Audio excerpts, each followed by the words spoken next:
नमस्कार. माझे नाव वरद विनायक कुलकर्णी. इयत्ता 4. माझ्या शाळेचे नाव श्रीमती पार्वतीबाई विद्यालय चिंचवड. काय मग मित्रांनो, बोधकथा ऐकायला आवडते ना? तर आज मी तुम्हाला एक अशीच बोधकथा वाचून दाखवणार आहे. या बोधकथेमधनं तुम्ही काय बोध घेतला हे तुम्हाला गोष्ट ऐकतानाच कळेल. वेडे फुलपाखरू. त्याचे डोळे नुकतेच उघडले होते. त्या फुलपाखराला अगदी आत्ताच नवीन नवीन पंख आले होते आणि डोळे उघडताच त्याने त्याचे पंख रंगहीन आणि कुरूप असल्याचे पाहिले. त्याच्या पंखांवर काळपट सोडून अजिबात इतर कोणता रंग नव्हता आणि ते पाहून ते अस्वस्थ झाले. त्याने उडण्याची आशाच सोडून दिली. असंही उडून ते काय करणार होते? त्याचं मन खूपच उदास झालं होतं. आयुष्यात रंगच नसेल तर कोणाच्या मनाला उदासीन्य येणार नाही? इतर सर्व रंगीबेरंगी फुलपाखरे पाहून त्याला खूप वाईट वाटले.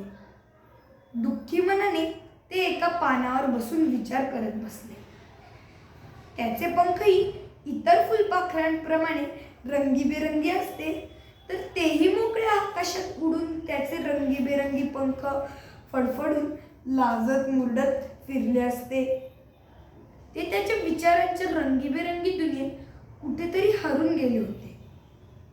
इतक्यात एक जाडा भरडा भ्रमर तिकडे उडत उडत आला आणि त्याला त्रास देऊ लागला. त्याला उडण्यास आग्रह करू लागला.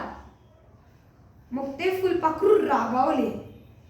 त्याने त्याच्याशी चक्क भांडण सुरू केले. ते त्याचे पंख रंगहीन आणि काळे आहेत हे विसरून गेले होते आणि उलट त्याने भुंग्याला काळ्या कुरूप विद्रूप पंखांच्या म्हणून हिणावले. पण मग त्याला त्याची चूक कळली आणि मग ते काही न बोलता शांत झाले. आता त्याला खूप अपराधी वाटत होते. फुलपाखरू गप्प आणि उदास आहे हे पाहून भुंग्याने त्याच्या मनातील भाव ओळखले आणि तो म्हणाला, होय, आहे मी विद्रूप आणि काळा, पण मी उडतो, फुलांचा सुगंध घेतो, मध पितो. मी माझे आयुष्य मज्जेत जगतो.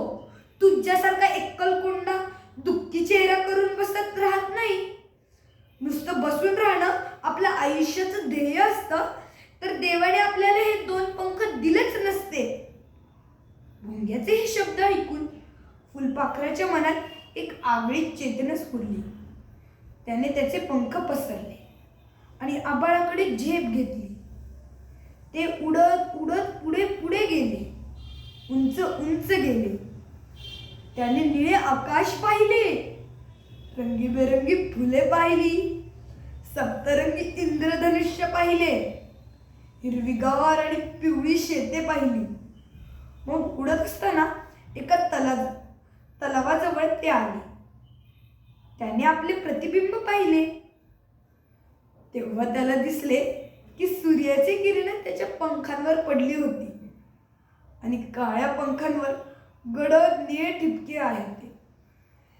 आपल्याही पंखांमध्ये रंग आहेत हे पाहताच ते प्रचंड खुश झाले. उडत उडत ते सुगंध फुलातील मकरंद वेचू लागले. आपले जीवन देखील आपल्याला हीच शिकवण देते. दुःख असो व सुख, जीवन आनंदात जगा.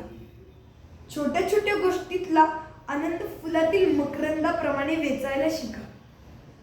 तेव्हा तुम्हाला लक्षात येईल आयुष्य आपल्याला अनेक नवनवीन संध्या देत असते.